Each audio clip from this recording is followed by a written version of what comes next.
The online recruitment market is set to grow just under $3 billion by 2025. Whether you're brand new to recruiting or you've worked as a recruiter internally before, here are some of the reasons why you should consider starting an independent recruiting agency in 2022. Hey, and welcome back. If you're new here, great to meet you. My name is Preston and I'm a professional recruiter in the technology industry. My most recent videos have all been geared towards job seekers. I've been talking a lot about the state of the economy and the job market here in the US. Primarily, some of the struggles it faces due to the pandemic. As always, if you're interested in learning more about these topics, I encourage you to check out my past videos on the Great Recession, tech company layoffs, and the future of remote work. And most importantly, the monthly job reports from the Department of Labor Statistics. So with those pressing issues in mind, my previous two videos covered some of the best jobs for candidates to look out for in 2022, in both my own field of tech and in other fields as well. Of course, I had to give a quick shout out to recruiting as one of the fastest growing, most versatile roles out there, but I couldn't leave it at that. I'm always advocating for the role of the independent recruiter, and like many others, I think now is a great time to get into recruiting. So in this video, I'm going to cover why there is no better time like the present to consider starting a recruiting business. Before we get started, as always, remember to like this video and subscribe for more. It's completely free and really helps us out a lot.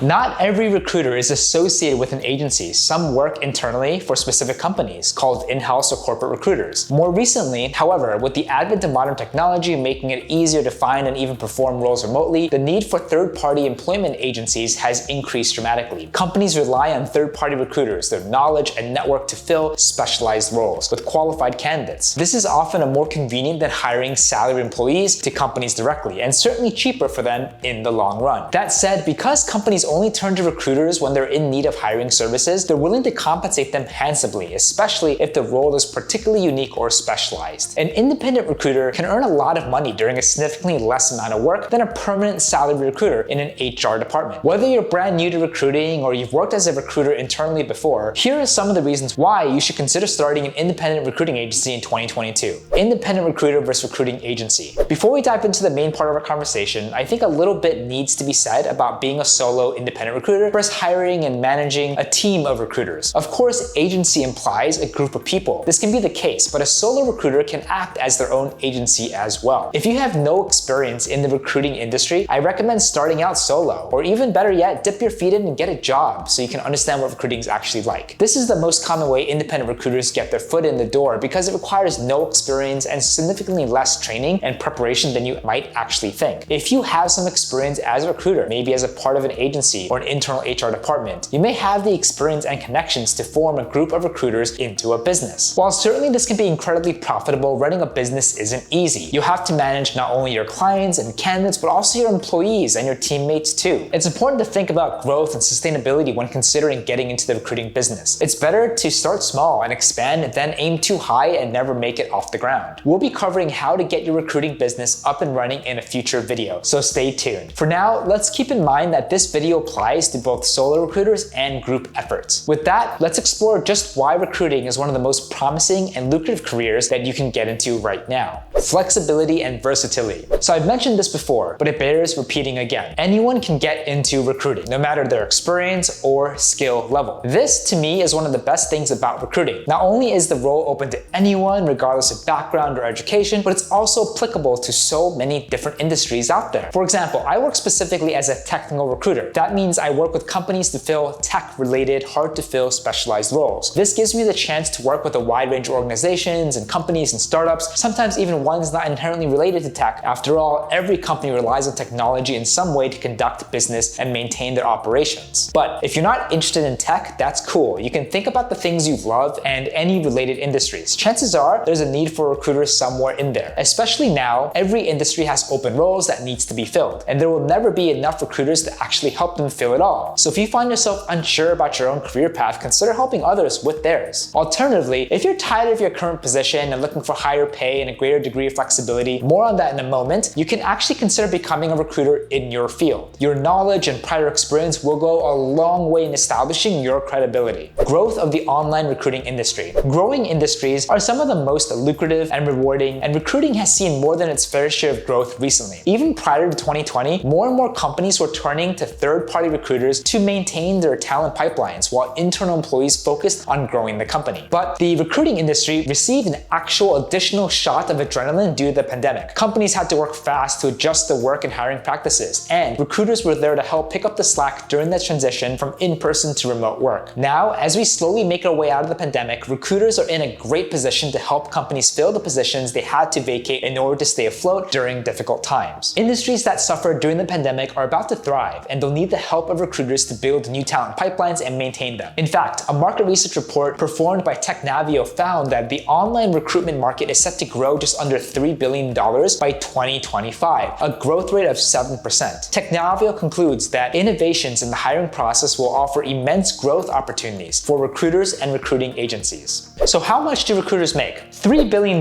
is a lot of money, but I bet you're wondering how that growth translates to a recruiter's salary. Well, since independent recruiters are freelancers, the amount of money they take home can vary depending on their industry, their process, the seniority of the role, and countless other variables. It's honestly too many to list in a single video. Additionally, more experienced recruiters can charge more for their services. The better the track record, the better the leverage you have. Generally speaking, a beginner to mid-level recruiter with a handful of clients can maintain a salary of around $30,000 a month. This can fluctuate depending on how busy you actually are. But the important thing to remember is that there's really no cap to how much you can earn. Same with the flip side. It just depends on how many clients you can effectively manage and work productively consistently over time. I recommend going back and checking out my previous video on how much money recruiters can actually make, and I'll certainly be covering the topic again in the future. I also suggest watching my previous videos on contingency versus retainer recruiters, because these two types of recruiting can have major effects on your salary. So here's a quick breakdown for you. Contingency versus retainer. Contingency refers to a recruiter who is only paid by the client if the candidate that they sourced is actually given the job and successfully placed. This means the recruiter is in competition with other recruiters and their candidates and have to work harder to help the potential employee stand out from the others. Contingency recruiters are typically less experienced and used to fill lower level roles, but it can also be fairly lucrative. On the other hand, retainer refers to recruiters who are paid an upfront fee as well as a placement fee once their candidate is hired. The upfront fee ensures exclusivity and that the recruiter will be retained or referred to in the future for steady work opportunities. The recruiter doesn't have to compete with others, so they can take their time to find more qualified candidates for specialized roles. Retained recruiters are typically paid via commission, which is usually a percentage of the employee's first year's salary, usually around 15 to 20%, sometimes up to 25% for hard to fill roles. Unbeatable benefits. So as a recruiter, one thing we've always stressed to our candidate is the many benefits that are offered by our clients. As an independent recruiter, you don't have access to some of the benefits you'll be offering. For instance, you have to find your own health insurance provider and even pay for them out of pocket. However, the flexibility afforded by freelance work certainly makes up for this. You are your own manager and your own boss. You set your own schedule and decide when and where to work, and are afforded unlimited vacation time. More and more people are moving to the flexibility of the gig economy and self-employment. You should as well.